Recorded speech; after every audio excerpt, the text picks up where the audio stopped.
Alright, so last class we talked about the Rolle's theorem, we talked about the mean value theorem, and we talked about extrema on an interval, right?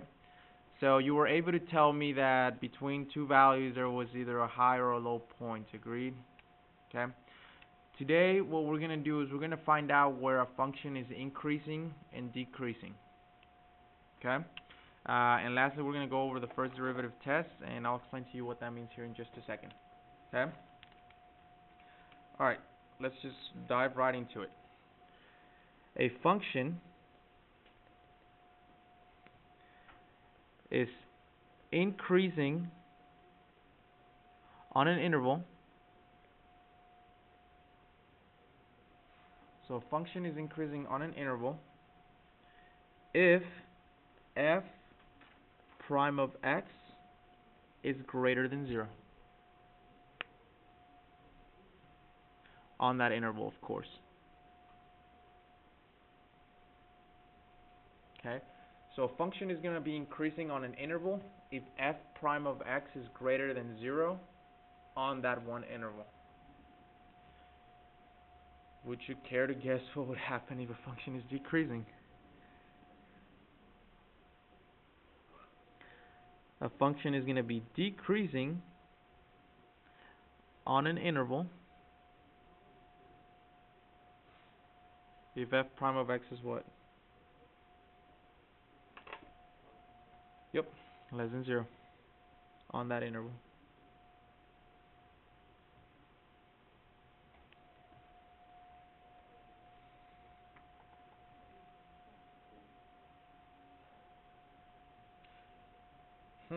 We talked about being greater, we talked about being less than, but we haven't talked about being equal. But let me ask you something. When f prime of x equals to 0, what do you know?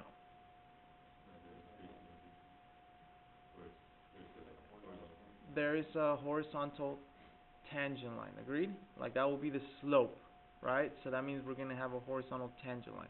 So that's what we know. But now we can further say that if a function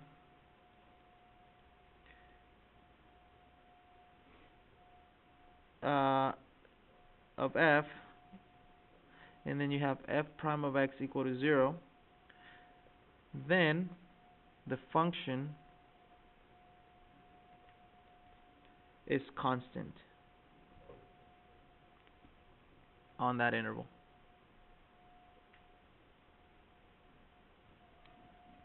Okay?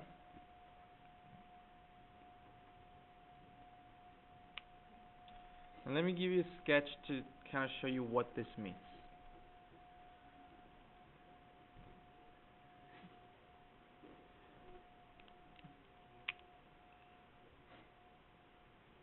Remember how in mathematics we always read from left to right? If it starts looking something like that, if we're reading from left to right, that is decreasing.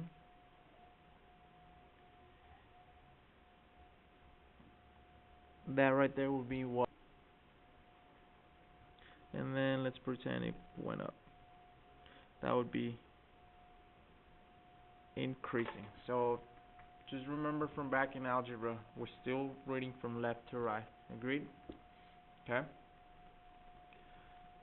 So there's just several steps that we're going to be able to find in order to follow in order to find where we're increasing, where we're decreasing, and where we would be constant. Okay. So here's the guidelines for finding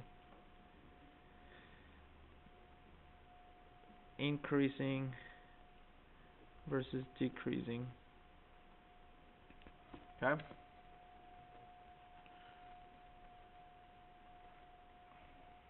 Step number 1 would be to find your critical numbers.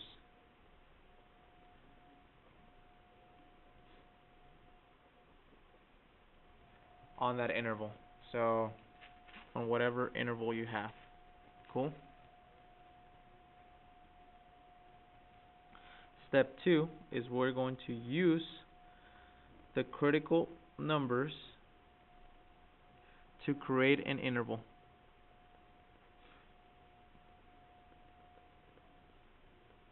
and I'll talk about what I mean by intervals in quotation marks. Okay.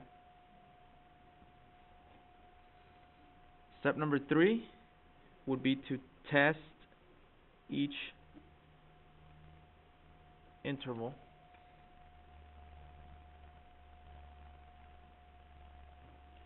And step 4 is to use the results to determine if it's increasing or decreasing. Okay, and I'll further explain here on when we do an example what I mean by intervals.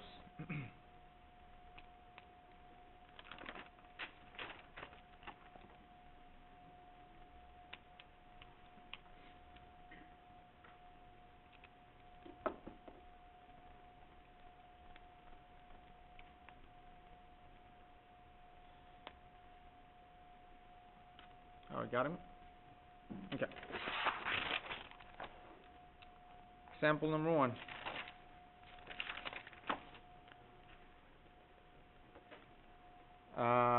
Determine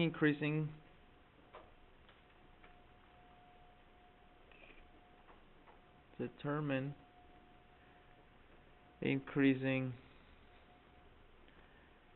decreasing intervals. Okay, so here's what you're going to have. F of x equals to 3x to the 4th power minus 4x to the 3rd power minus 12x squared plus 5. Okay, so that's our original function. We need to determine from where to where we're going to be increasing, decreasing, etc., etc. Okay? Alright, so you guys help me out. So according to the steps, I need to find my critical numbers first. What does that mean? How do I find critical numbers? How am I going to find those critical values?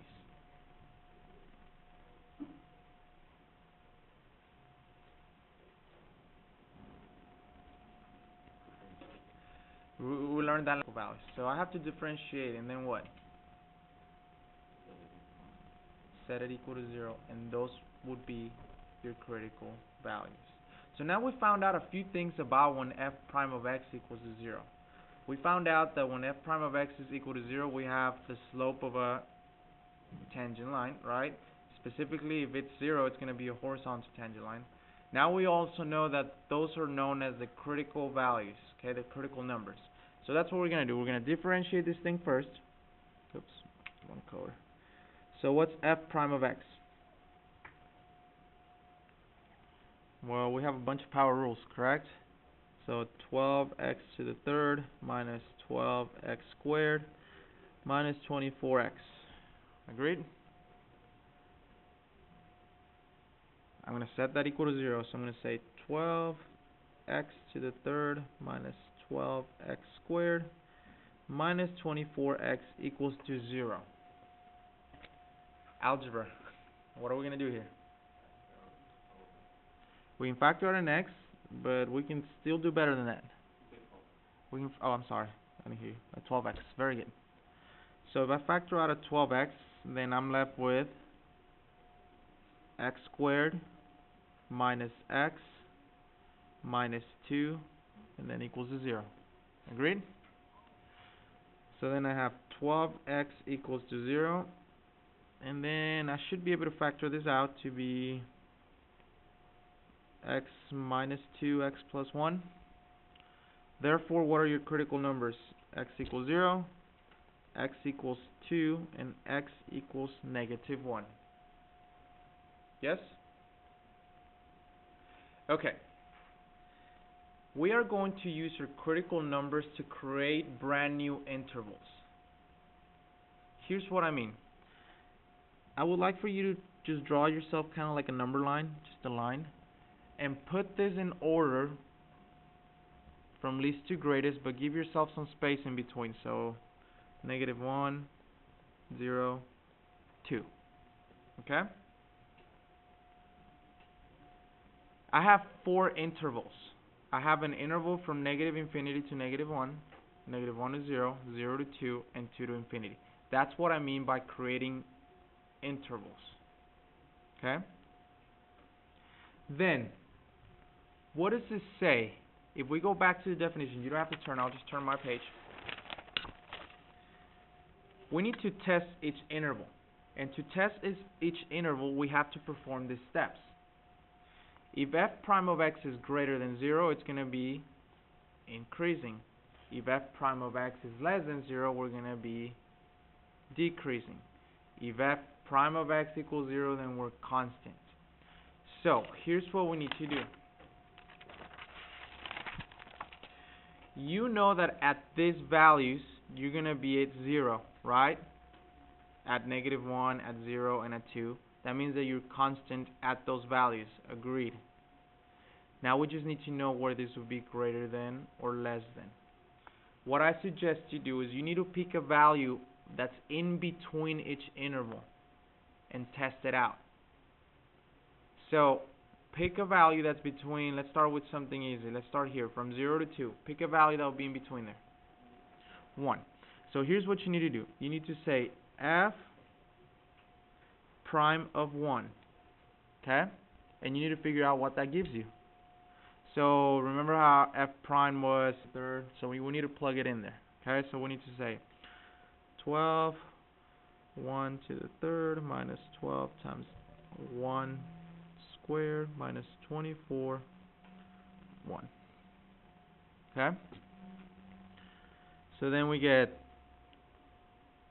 12 times 1 is 12 minus 12 minus 24, which gives us negative 24. Notice that f prime of 1 is less than 0, so what do we know now? Decreasing. So here's what you know. From 0 to 2, I just like to put a negative sign. That lets me know that I'm decreasing. Okay?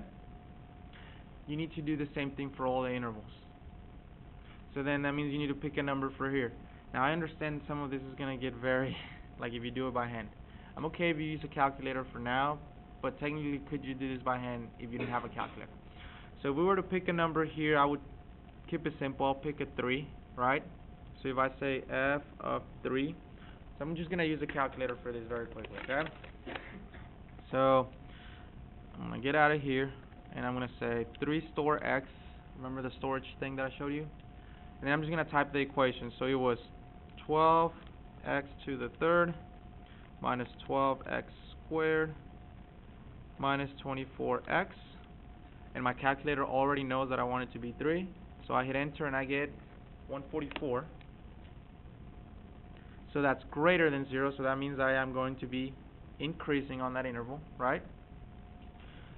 Then pick a value between 0 and negative 1. Doesn't matter. So we could say negative 0.2 if we wanted to, right? I'm going to store it on x. And then I'm going to just use my calculator to help me out. So it's positive. So that means I am also increasing from negative 1 to 0. Agreed? So I'm just going to say f of, I said negative 0.2, and I got 4.24. Cool. Lastly, pick a value that's before negative 1, so negative 2. And then I'm just going to let my calculator do all the work. I get negative 96. So f prime of negative 2 equals to negative 96. So that means that I am decreasing from that interval. Agreed? Okay. You're going to have to put this into words. So how are you going to put this into words?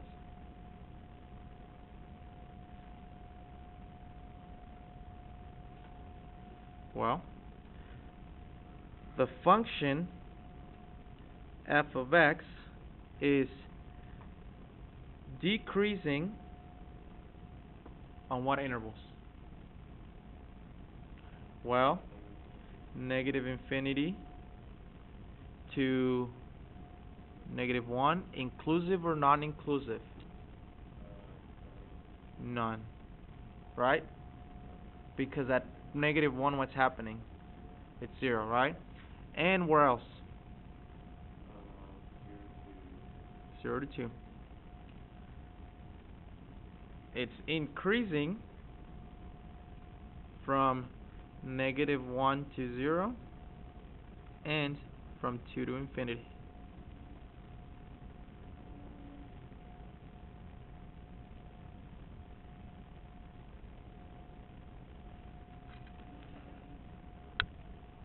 How could you check your work? Here's what we did, just to make sure like you don't just get lost in the algebra things that we just did. Your original function was 3x to the fourth minus 4x to the third minus 12x squared plus 5, right? If I hit graph, that's what this looks like. If you're reading from left to right, decreasing, decreasing, decreasing, decreasing, decreasing, decreasing until you get to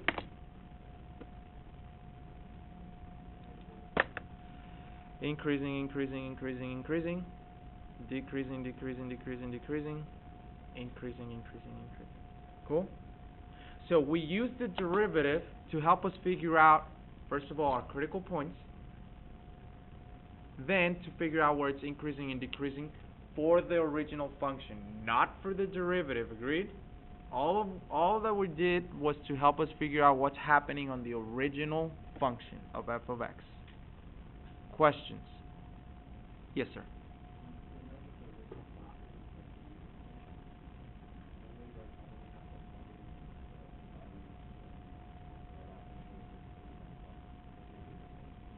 Say that one more time, I'm sorry.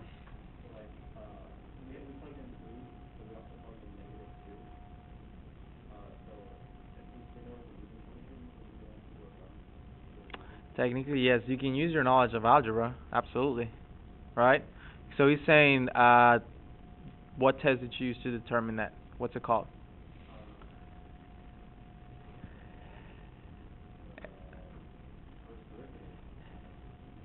Well, go back to pre-cal, the end behavior test, right?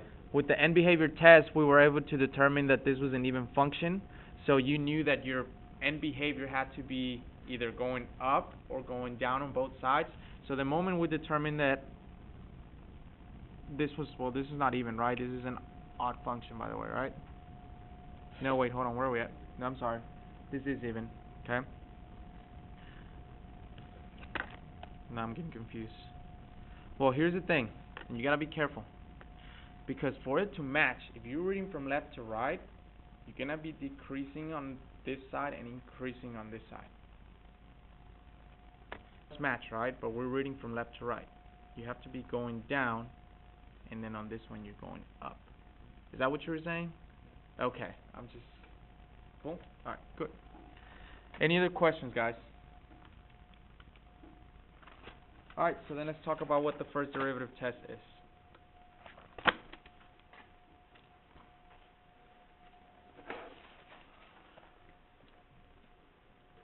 Here's the first derivative test.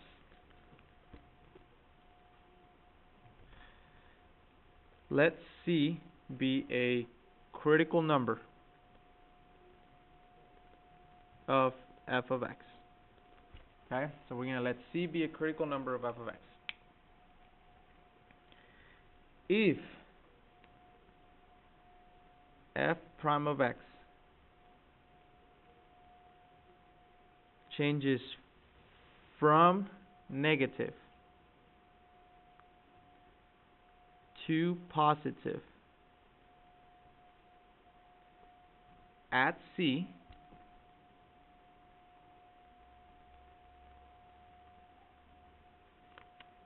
then f of x has a relative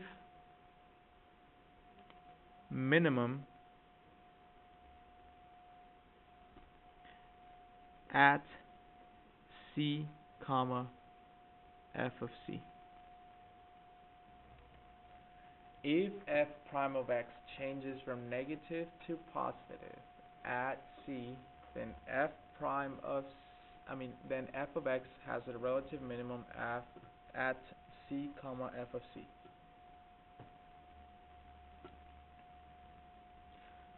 So remember last class we were talking about extrema, and we were able to figure out our absolute max and our absolute min.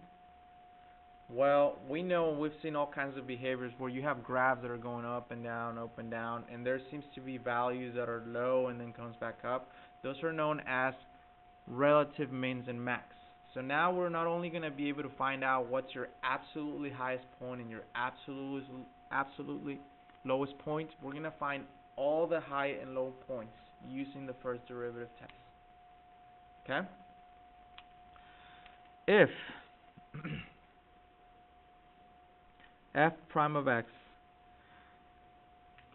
changes from positive to negative,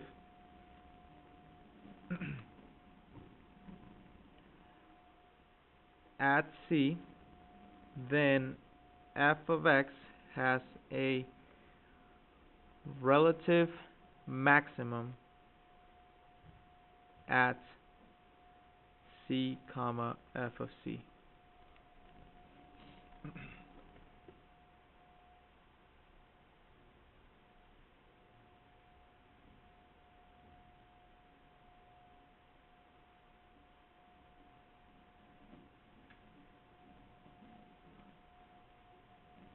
Lastly, if f prime of x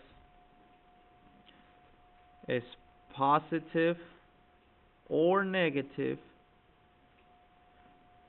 on both sides of C, then f of C is neither a max nor a min.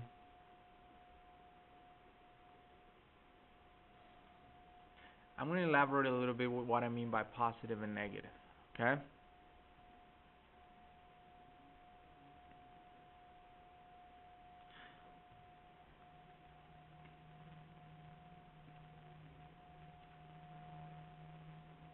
Let me show you graphically what I mean. So I'm going to give you 3 different examples. So pretend you have something like this. What I mean by negative, guys, is I don't mean necessarily that you have a negative output. I mean that you are decreasing.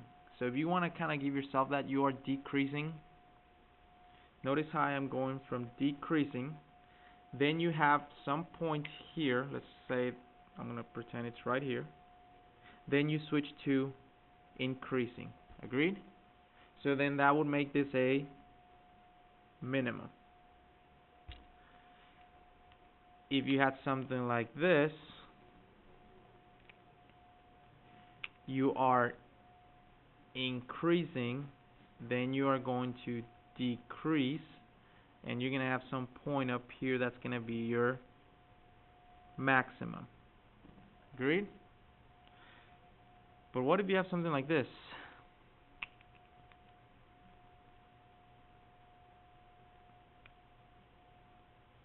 You read from left to right, you're increasing, right? So increasing, increasing, increasing. But there's some point right here in between. And we're going to talk about those soon. Okay?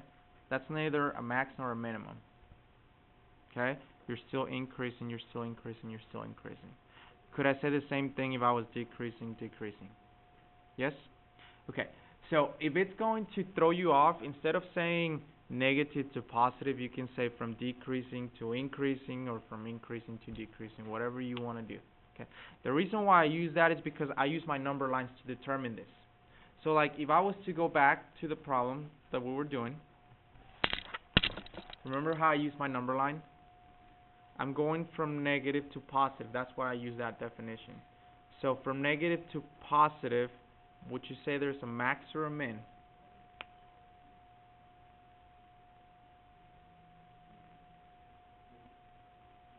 A minimum, right? From positive to negative, from negative to positive. And that's why I use that verbiage on the definition. Okay? Cool? So then I need you to then do me a favor. We're going to go back to this problem, and you're going to tell me exactly where the minimum and exactly where each maximum is. We know the x-coordinate. You need to find the actual point where your mins and max are. So go ahead and find them, please. Alright, so we figure all these points out by plugging these x values into the original function. If we go to the graph, look at this. So here's your minimum. Here's a maximum. And I know it's out of the window, but somewhere down here, way down there, it's going to be another minimum. Cool? And that's 4.3. That's it. Okay? I'm going to give you one for you to try, and then we'll move on to 4.4. I feel like we're ready for 4.4. So I want you to try the following. Find all the local mins and max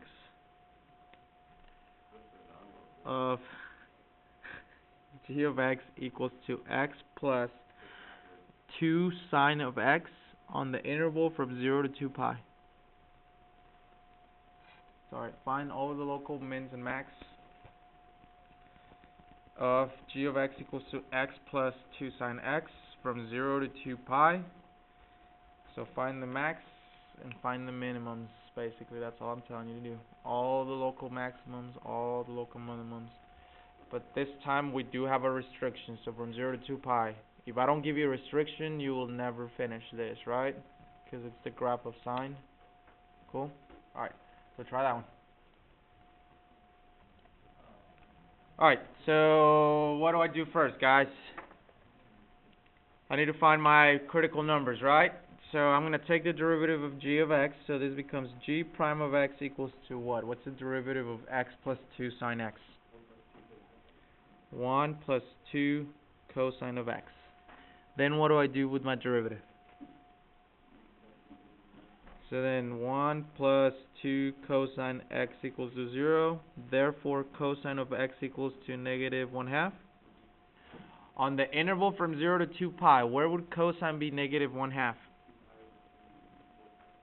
2 pi over 3, comma 4 pi over 3. Agreed? So these are your critical numbers or points. Well, numbers from the right. If I wanted to find a point, then I would have to actually plug it in, right? So here's my critical numbers. Then what? I'm going to say a number line. And 2 pi over 3, 4 pi over 3, right? Okay, so 0 would be the easiest to pick here, right? So if I plug in 0, that's 0 plus, what's the sign of 0? Times 2. Is that less than, equal to, what is this? This is going to be constant there. Well, it makes sense because we're starting there, right? So let's pick something then a little bigger than 0. Because then I forgot. Yeah, we actually. This is good that I just remember this. Because we do have an actual. We're closing this. You actually have to include your endpoints. So from 0 and 2 pi. My mistake. Okay. So now we do have 3 intervals to test. Agreed? Because this is where we're ending. So let's pick a value between 0 and 2 pi over 3. What is it? It doesn't matter. What you say? Pi over 3? Okay. Alright, so then that becomes pi over 3 plus 2 times the sine of pi over 3. Okay, so sine of pi over 3 is square root of 3 over 2 times 2. Is it going to be positive? Agreed? Yes? Okay. You picked a tough angle. I would have picked something nicer, but it's okay. Alright, something between 2 pi over 3 and 4 pi over 3. Pi. Okay, so we pick pi. Pi plus sine of pi is sine of pi is pi. What? Sine of pi is 0. Oh, okay, so what is it, positive or negative? Positive. Interesting. Pi.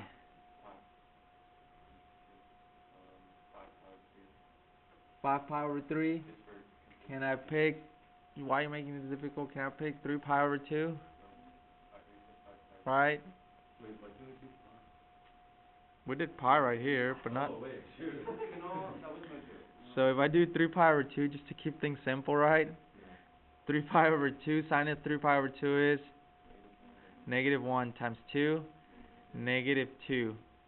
3 pi divided by 2. That's still greater than, right? So is it going to be positive or negative? Positive? And I just realized we made a dumb mistake. Why are we plugging into the original? Why don't you guys stop me? Remember, this is the first derivative test, so we need to go into the first derivative. I was like, wait, why is this all positive? What is going on? Guys, alright, let me make sure I didn't lose anyone. It's called the first derivative test, which means we have to plug into the derivative, okay? And at least we didn't record. Great. I'm going to look like it.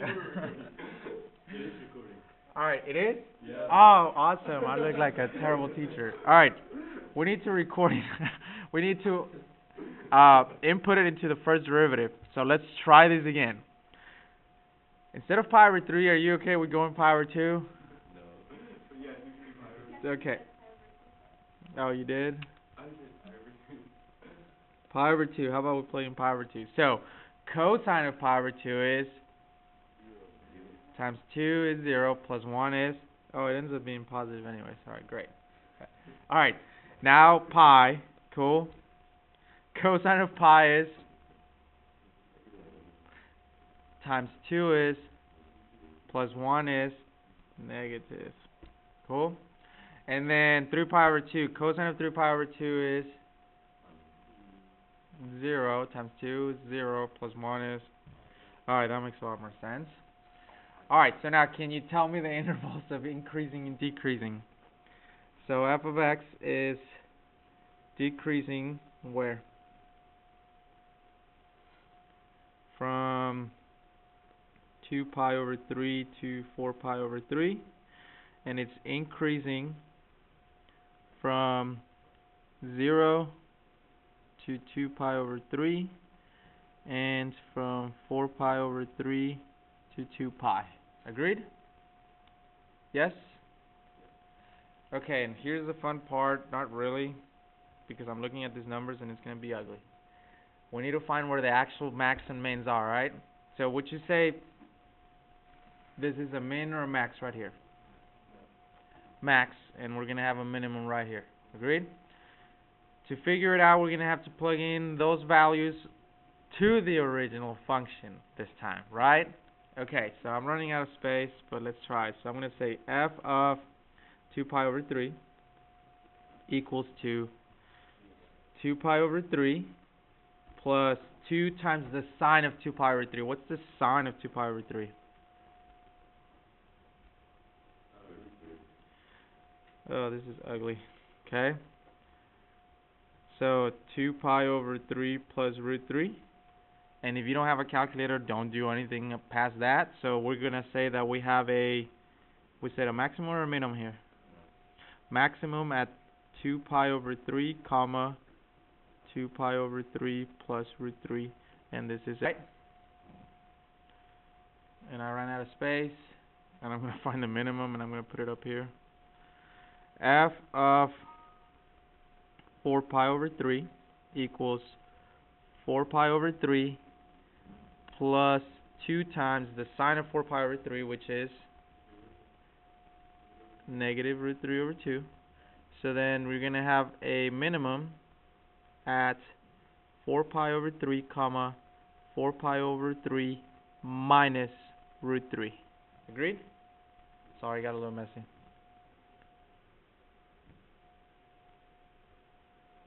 Questions? Alright, we're running out of time, guys. We won't be able to, I don't want to get started on the second derivative test because I don't want to just leave it in the middle. Okay? Thanks, Lockdown Drill. Did I just say grill?